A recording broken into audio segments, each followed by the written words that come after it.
Hey everybody, this is Chris with Coalition Gaming Crew. If you watched our Threadripper S340 Elite build, stay tuned. There's been a major update to that.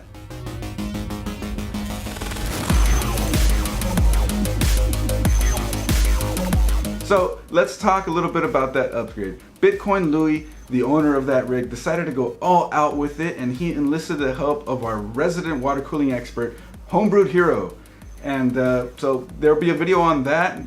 That's linked in the description below. You'll see it at the end screen as well, and probably a card up here or over here or something like that. You guys go check out that video. It's great. So we already know it's an AMD Ryzen Threadripper 1920X. Got 32 gigabytes of G-Skill Trident Z DDR4 3200, and in the last version of it, it was 16 gigs. Louis decided to add the rest of the RAM in order to fill it out a little bit more. We also decided to take out the red strips on it because it really didn't go with this color scheme. It's really nice that G-Skill just makes the little plastic pop out thing, so that worked out nicely. Power supply on that is an EVGA SUPERNOVA G3 750. That's a GTX 1080 graphics card as well, and that's the MSI SEAHAWK EK edition.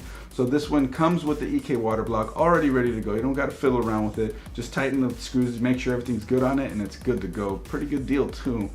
And the case is a Fractal Design Meshify C. It's not the biggest mid-tower case, so it definitely proved a little awkward to work in, but a challenge is always a good thing, and especially with Homebrewed Hero having future projects coming up where you're going to be working on even smaller water cooling builds and smaller cases and stuff. This definitely prepared them pretty well for that. So the motherboard on that was an Asrock Taichi X399. We have a Samsung 960 EVO NVMe drive, the 500 gig version, Alphacool parts, and a 360mm Alphacool radiator. And the CPU block is the Threadripper EK1, as well as other miscellaneous EK parts. XSPC Photon D5 pump res combo, and Mayhems Tubing as well. And the Thermaltake, I believe that the fluid is Thermaltake C1000 Opaque. So that's pretty cool. And we went with white for the builder. Louis decided to go with white, and it was really nice. The fans on that one are Noctua NFF12 IPPC 2000 RPM models, and the corners have been changed out to match the color scheme of the build. So it's also really cool that Noctua offers that customizability with those fans, because Noctua fans aren't really known for being the prettiest looking ones. So it's cool that they got the black ones, and it's cool that you're allowed to change the corners and match everything else. This color scheme has led to Louis christening this system the AE86, and those who know why.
The temps, by the way, are amazing all by themselves. The temps under load with a 1.35 volt on the V core at 4 gigahertz on all cores, maxed at 65C.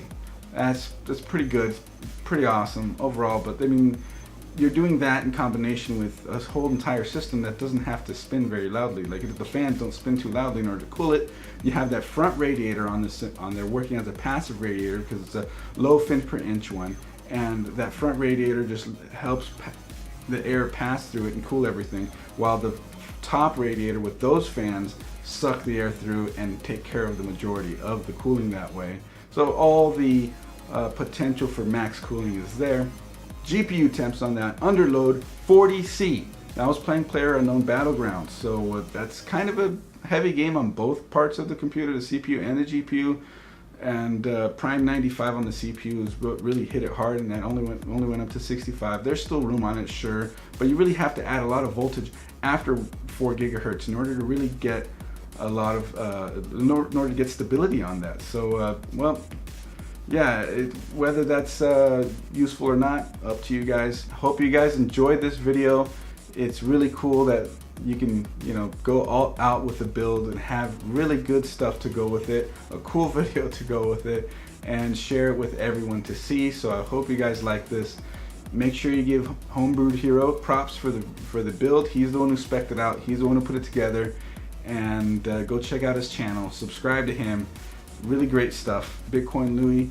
Make sure to check out his Twitch, links in the description below. He streams PUBG, he streams gambling, he streams poker, and now he does it all from one single system at crazy good settings to look good, because that's what Threadripper is capable of. If you guys like this video, click that thumbs up button, click the subscribe button. We always got more coming, and we'll see you guys in the next one. Bye.